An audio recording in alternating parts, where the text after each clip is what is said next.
Meus queridos, nessa manhã nós vamos falar sobre um tema que eu acho que é vital, né, para todos nós, porque a Bíblia diz que é vital.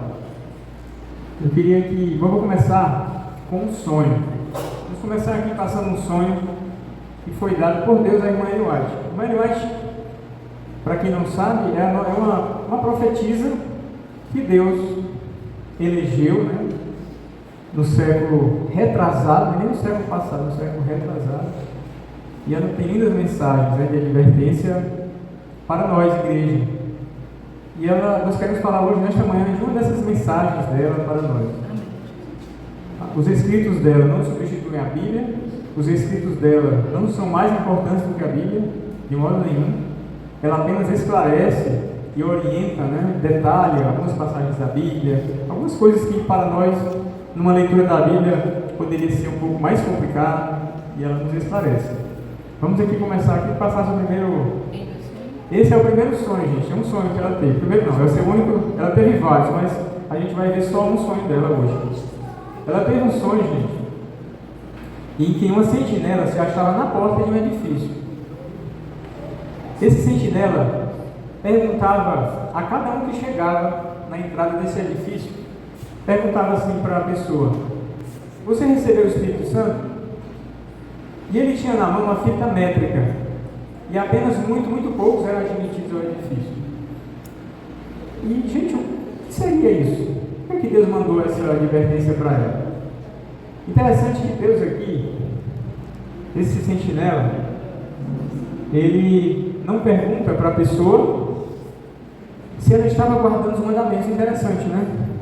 Não pergunta para a pessoa sobre determinada área da vida daquela pessoa, mas ele pergunta: recebeste o Espírito Santo? E dependendo da resposta, alguns eram admitidos e outros não.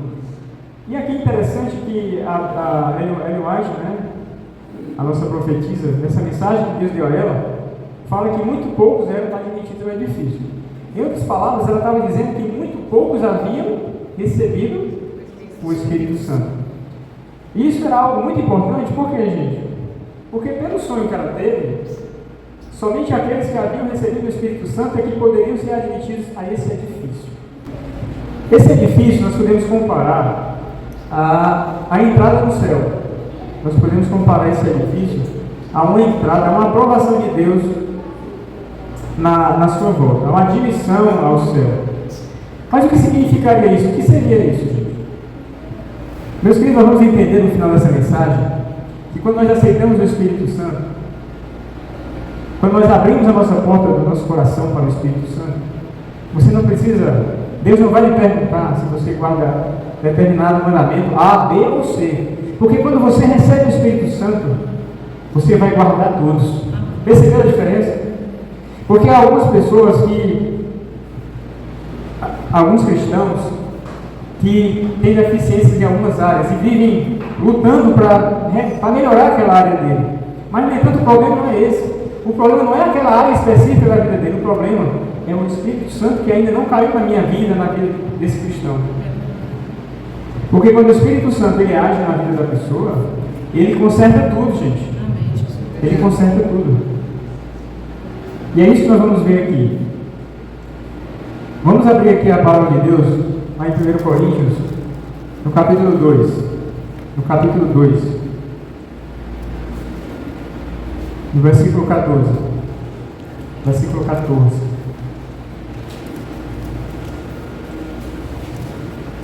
Mas diz assim, ó: ora, o homem natural não aceita as coisas do Espírito de Deus, porque eles são loucura, e não pode entendê-los, porque elas se discernem espiritualmente.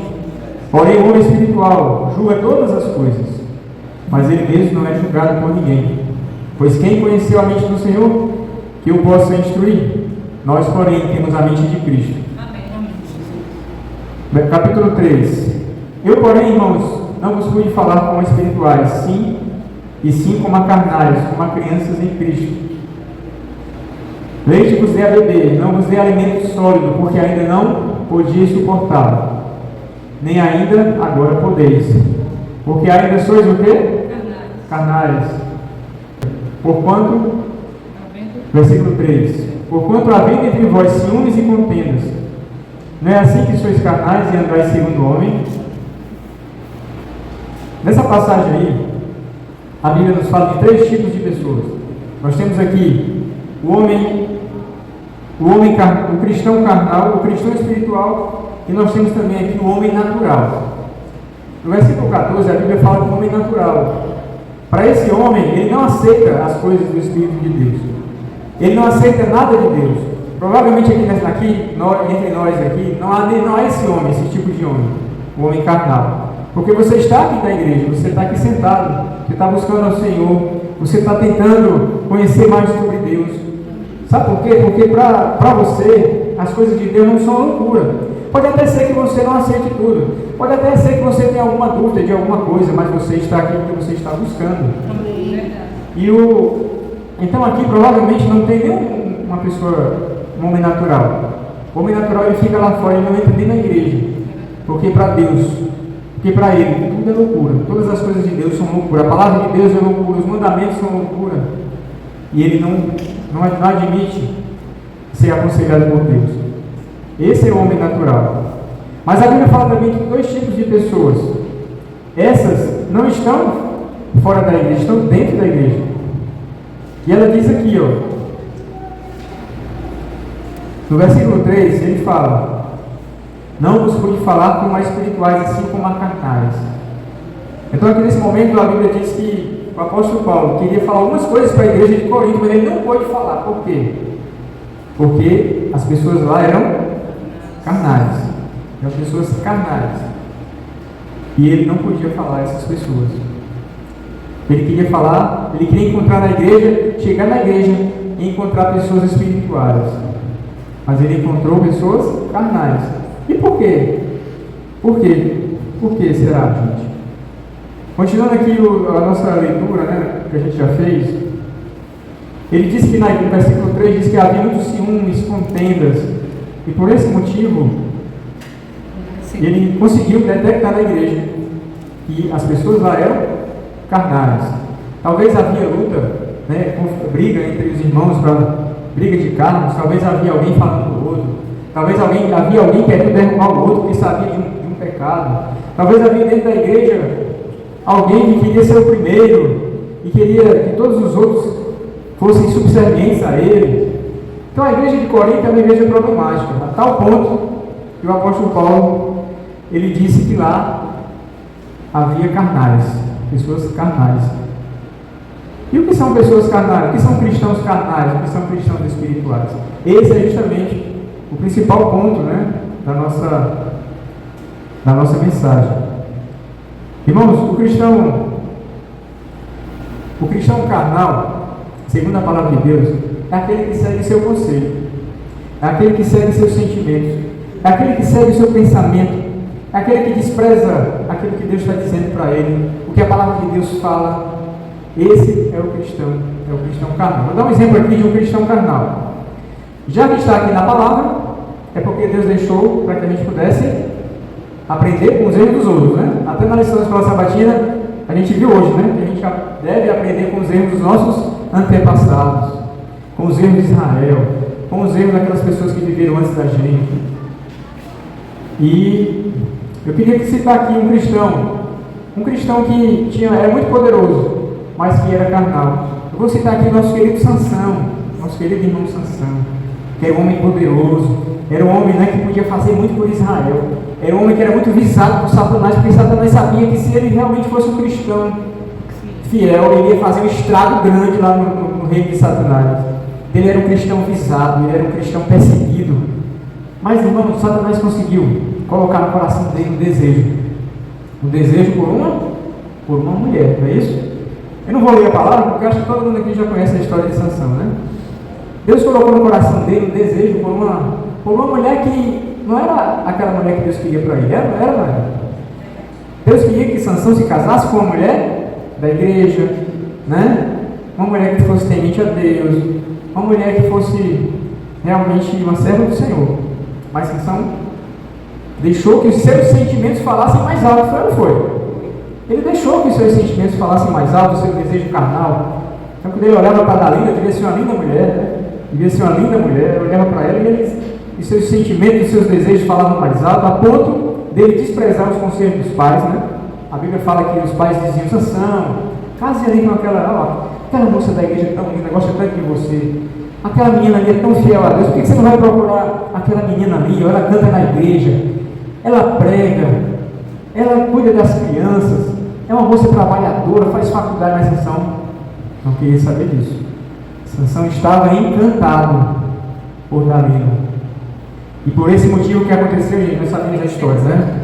Oi? Feiticeira de Satanás. A feiticeira de Satanás.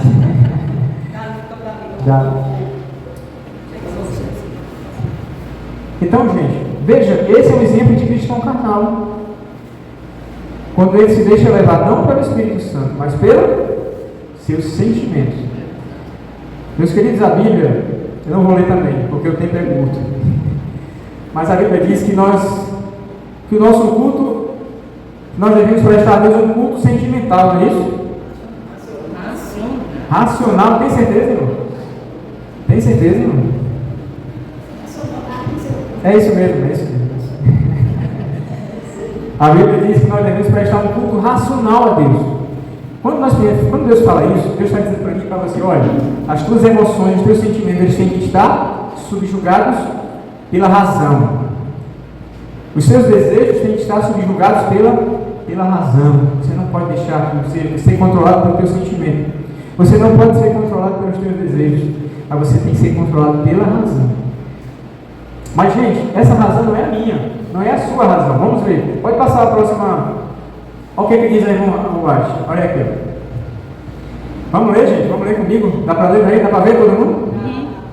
Ó, quando abandonar vossa própria vontade, vossa própria sabedoria e aprendereis de Cristo, achareis entrada no reino de Deus.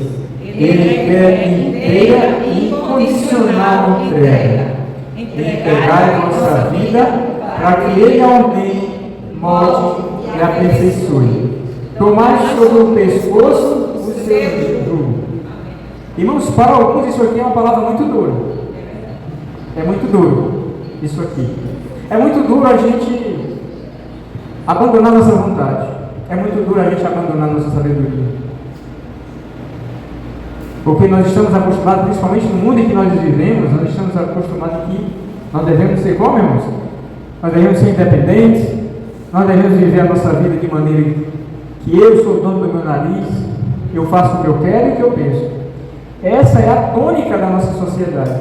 E cada vez mais as gerações que estão aparecendo, cada vez mais, essa é a tônica, esse é o pensamento.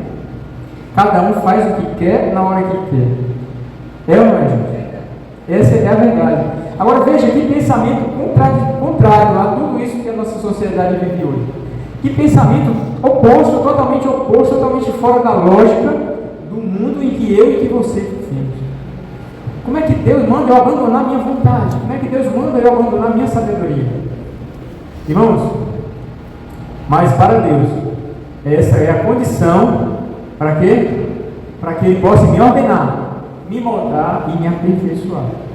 Se eu não entregar a minha vontade, se eu não entregar a minha mente a Deus para que Ele coloque o seu querer, jamais Ele vai poder me moldar, jamais Ele vai poder me aperfeiçoar. E isso aqui se chama viver pelo Espírito. Isso aqui é a definição de um cristão espiritual. Aquele cristão que vive guiado pelo Espírito. Que vive guiado pelo Espírito Santo. Diferentemente do cristão carnal, que é aquele cristão que vive como? Pelos seus sentimentos, pelo que ele pensa, pelo que ele acha. E essa é a grande diferença. O nosso querido irmão Sansão, infelizmente, ele vivia assim. Graças a Deus que ele se arrependeu no final da vida e foi salvo. Amém. Vamos, em nome de Jesus, encontrar Sansão lá. O Sansão vai nos encontrar lá. Mas ele viveu uma longa parte da vida sendo um cristão carnal. O cristão carnal, gente, ele tem momentos que parecem um cristão espiritual, mas também tem momentos que ele realmente mostra que segue seus sentimentos, segue o que ele pensa e o que ele acha. Assim é na vida de Sansão. Pode passar a próxima. Então, veja que aqui eu botei essa foto aqui. Isso aqui é um jugo.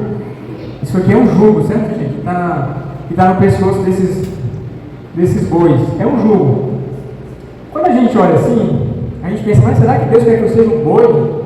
Quer que Deus está me comparando a um boi? Não, não é isso que Deus está fazendo. Jesus disse que a gente deveria tomar o jugo dele sobre nós.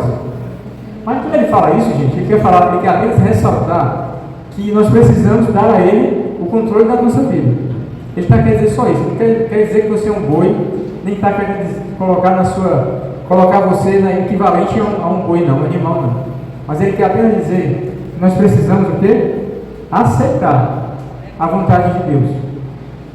E essa vontade de Deus ela é transmitida por meio do Espírito Santo.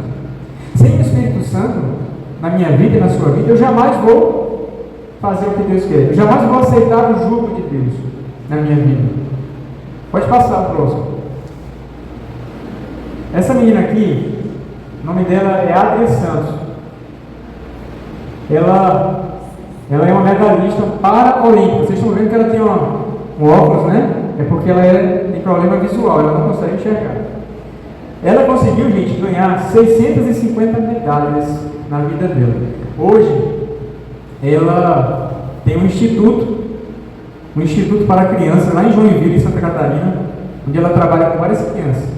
Essa menina ficou cega com 18 anos de idade, mas ela sempre teve problema na visão. Com 18 anos, ficou cega completamente. Mas, meus queridos, o que eu quero mostrar com essa moça aqui, a Adria Santos? Hoje ela tem 49 anos. Eu quero dizer para vocês que essa menina tinha uma vontade muito grande de vencer na vida, de ganhar. Ela queria realmente fazer a diferença. Mas ela era o quê? Cega. E ela, para poder vencer, para poder competir, ela precisava de auxílio. O auxílio dela, vocês estão vendo esse rapaz do lado? O que vocês acham que esse rapaz é? Quem? É um guia. Esse rapaz é um guia dela, tá certo? Ele está guiando essa menina. Na verdade, aqui nesse momento, eles estão correndo, gente. Eles estão correndo. Ela não está parada, não. Ela está correndo. E ele está dando instruções para ela. E ele está dizendo, ó, vai por esse caminho, ó, acelera, para, está chegando, está perto da chegada. É isso o papel dele. Ele não deixa essa menina, de jeito nenhum, sair da sua raia de competição. Você já viu competição? Já nas Olimpíadas? Tem aquelas raias, tem a largada, tem a chegada, não é isso? E essa menina, ela corre. Apesar de cega, ela corre naquelas competições. Ela corre 100, 200 e 400 metros. Mas para ela correr, gente, ela precisa o quê? Ter esse guia aqui do lado. E eu trouxe isso aqui porque a nossa vida é muito parecida com a vida dela. Todo mundo aqui enxerga, mas, gente, espiritualmente, para Deus, nós somos como? Somos cegos. Cada um de vocês, cada um de nós somos cegos. Nós somos cegos. Nós só conseguiremos ganhar se a gente precisar, a gente tiver o quê? Assim como essa menina, se a gente tiver o auxílio de alguém. Todo mundo aqui quer ganhar. Todo mundo aqui quer estar no céu. Todo mundo aqui quer buscar o Senhor. Todo mundo aqui quer estar na Nova Jerusalém. Mas, meus queridos, nós somos cegos. Todos nós somos cegos. E para eu vencer, para você vencer, precisamos de um guia, assim como essa moça. E muitas vezes, nós iremos precisar escutar um grito. Iremos muitas vezes precisar de um puxão de orelha. Precisamos escutar ele dizendo, acelera. Iremos precisar do Espírito Santo dizendo, estuda mais a palavra. Olha, você está indo por um caminho errado. Olha, esse teu hábito aqui não está certo. Olha, você precisa entender melhor a salvação. Precisamos desse guia, porque senão não vamos ganhar. E eu e você queremos ganhar. Eu e você queremos ganhar. Mas precisamos desse guia, não esqueça isso. Ela ganhou 650 medalhas. Tudo assim, ó, com esse rapaz, com uma pessoa do lado. Vai passar o próximo. Olha ela correndo. Olha ela na Paralimpíada, né? Ela correndo, o guia deve estar dizendo, acelera, você está na frente, você está ganhando, acelera mais. Ou então ele está dizendo, está chegando, ou então ele está dizendo, você está saindo da raia, você precisa continuar reto, seguindo reto. Mas ela sempre precisou desse guia. Olha ele aqui segurando a mão dela, né? Segurando a mão dela. Talvez para não deixar ela escapar, né, da raia. E ela foi vitoriosa. E Deus, gente, Ele quer que a gente seja vitorioso.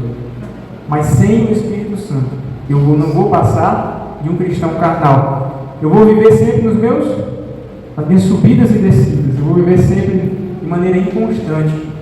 Inconstante. Pode passar o próximo.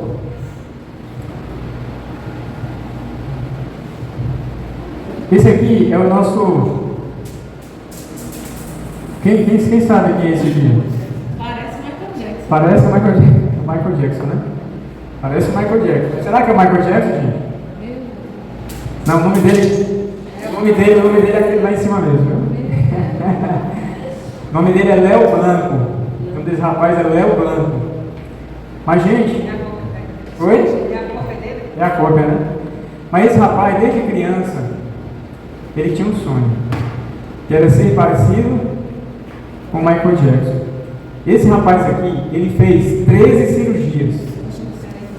13 cirurgias. Ele gastou 250 mil reais. Porque o sonho dele era ficar parecido com o Michael Jackson. Ele ficou. Ele ficou 13 vezes esticado numa mesa de cirurgia com anestesia geral, correndo risco de vida. Mas ele tinha um sonho de ser igual ao Michael Jackson. E ele conseguiu, gente. E ele conseguiu. Hoje ele faz, né? Existe um retorno financeiro também, porque ele faz shows, né? Mas independentemente desse retorno financeiro que ele está tendo, por ser parecido com o Michael Jackson, isso não afasta o seu desejo, a sua vontade de admirar Michael Jackson. Ele queria ser parecido de todo jeito. Não é porque ele só queria ganhar dinheiro, não é porque ele achava Michael Jackson o ídolo dele. E ele fez tudo para que isso acontecesse. E eu trouxe essa alegoria, essa metáfora, porque eu pergunto a vocês, meus queridos, se eu quiser ficar parecido com Jesus, será que eu e você, nós temos feito tudo o que a gente pode para ficar parecido com Ele? Se Jesus, a gente nunca sabe a foto de Jesus, né? Nunca vi. Existe apenas uma foto, isso é verídico, viu, gente? É verídico. Em que a irmã White, certa vez, ela foi visitar a casa de um irmão da igreja e ela viu uma foto na parede. E ela chegou para aquele irmão e disse assim: olha, essa é a foto mais parecida, parece mais com Jesus que eu já vi nas visões dela, né? Mas nós não sabemos aqui como é. Mas se não tivesse dessa foto de Jesus, será que eu iria fazer tudo para ficar parecido com Jesus? O que eu seria capaz de fazer para ficar parecido com Jesus? Oi? A foto? Eu trouxe aqui, mas não vou passar não. Realmente existe essa foto. Eu acho que eu já mostrei. Essa foto existe e ela realmente é atestada pela Associação Geral, né? Ela realmente é reconhecida, né, pela Associação Geral como a foto mais parecida de Jesus. Mas, gente, o que eu quero destacar aqui para vocês é que eu admiro esse cara, esse Léo Blanco, porque ele tinha um sonho. 11h30 termina aqui, né? Não, você tem horário não. Tem horário não? Pode ir.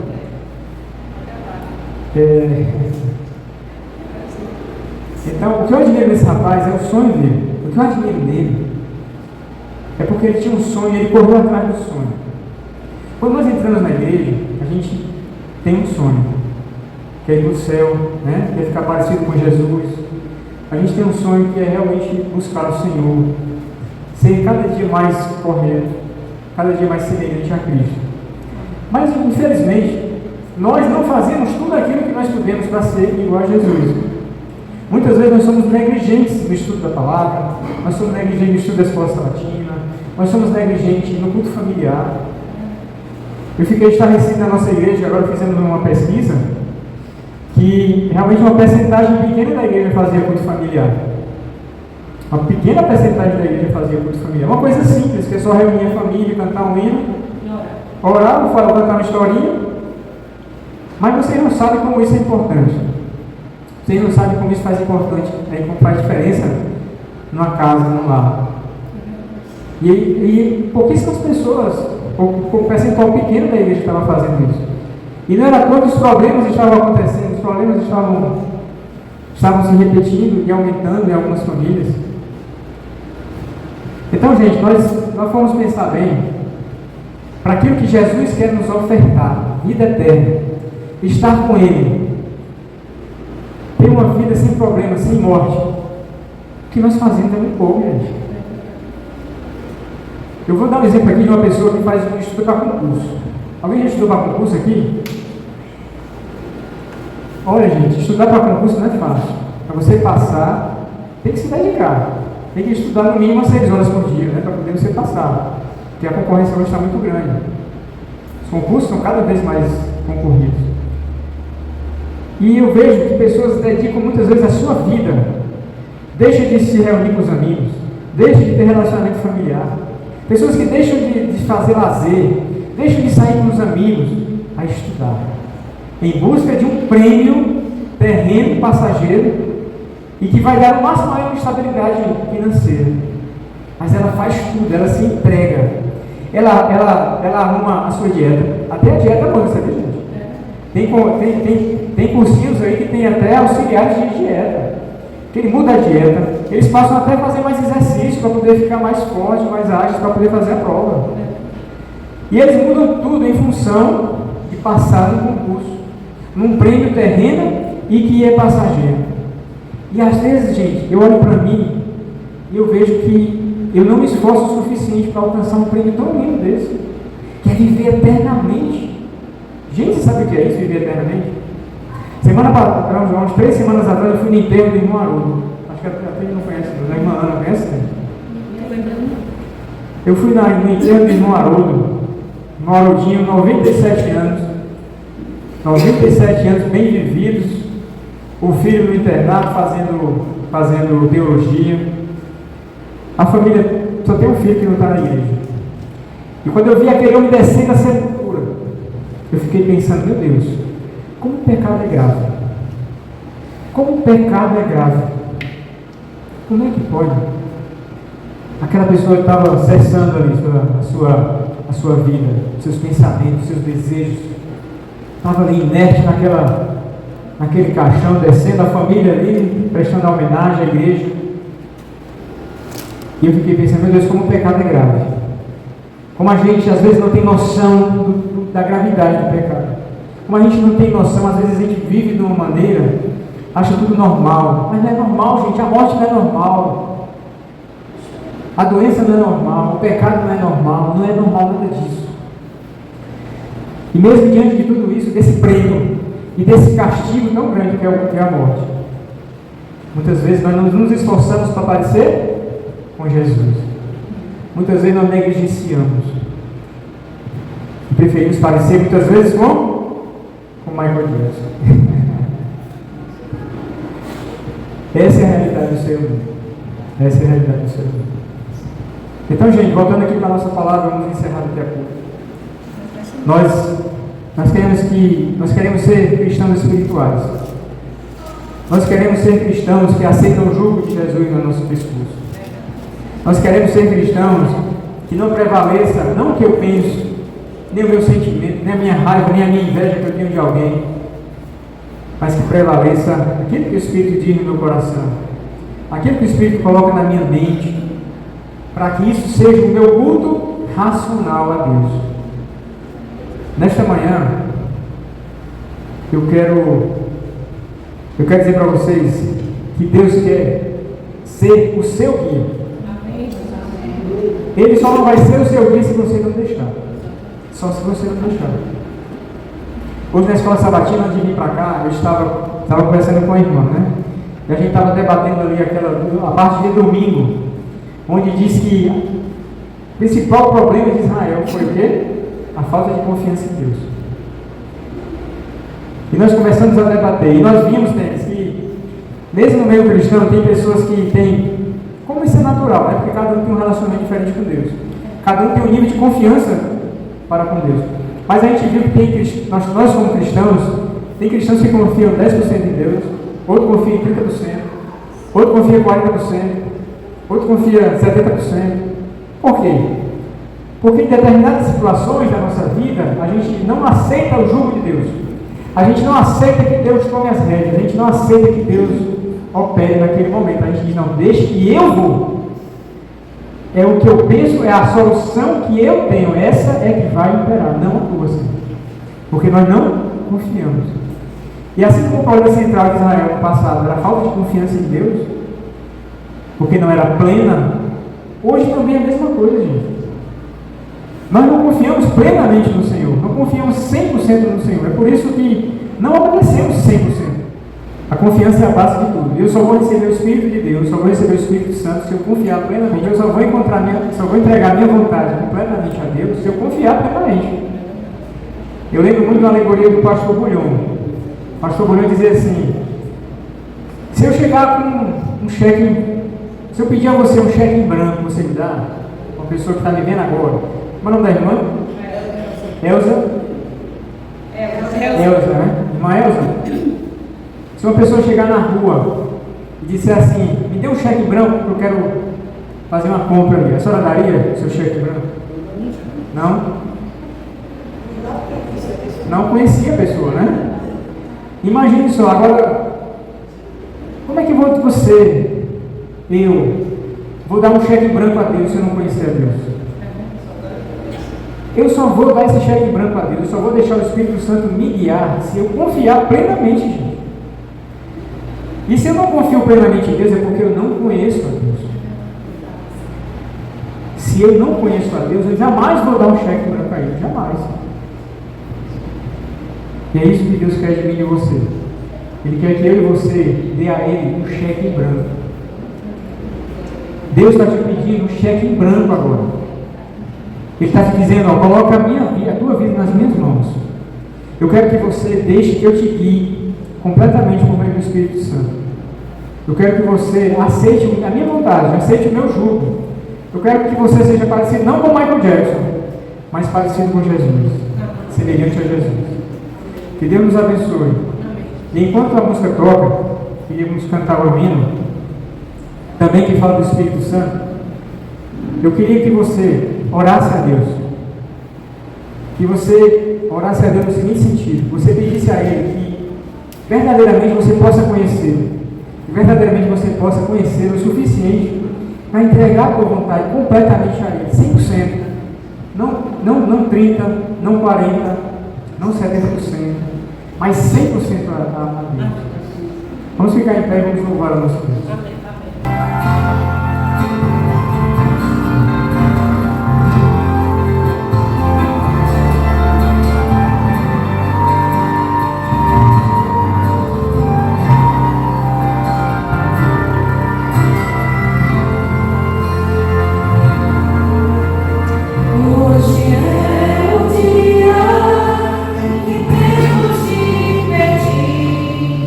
Pela bênção da presença do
eterno, Deus de misericórdia, te agradecemos pelo teu interesse em nossas vidas, te agradecemos porque o Senhor é o nosso guia. Queremos te pedir, Senhor, humildemente, que possamos te conhecer cada dia mais. Que possamos, ó Deus, ser capazes de entregar a Ti o nosso cheque em branco. Possamos entregar a Ti, Senhor, a nossa vida para o Teu controle. Porque não sabemos nada, Senhor, somos cegos como a Adria e nós queremos vencer. Nós queremos, ó Deus, ser campeões, queremos ir para o céu, queremos ser santos. Mas para isso nós precisamos reconhecer, ó Deus, que somos cegos. Precisamos reconhecer, Senhor, que precisamos da Tua guia, do Teu auxílio, da Tua presença por meio do Espírito Santo em nossa vida. Ó Senhor Deus, não queremos ser igual a Michael Jackson. Não queremos ser iguais a Ele. Nosso ídolo, Senhor, é o Senhor Jesus. É o Senhor. É com Ele, ó Pai, que nós queremos ser parecidos. Ó Pai, mas nos ensina a não ser negligentes. Nos ensina, ó Deus, a fazer tudo. Quem sabe, ó Deus, permitir que o Senhor faça uma cirurgia espiritual em nossa mente, no nosso coração. Quem sabe, Senhor, permitir que o cirurgião Espírito Santo, Ele faça uma mudança completa na nossa face, na nossa vida, meu Deus. Ó Deus de misericórdia, perdoa nossos pecados, Senhor. Abençoa, Deus, a Tua igreja. Abençoa, Pai, cada pensamento, cada ação, cada palavra, Pai, tudo seja guiado pelo Teu Santo Espírito. Amém. É o que nós te agradecemos, te pedimos. No doce nome de Jesus. Amém. Um feliz sábado a todos. Amém.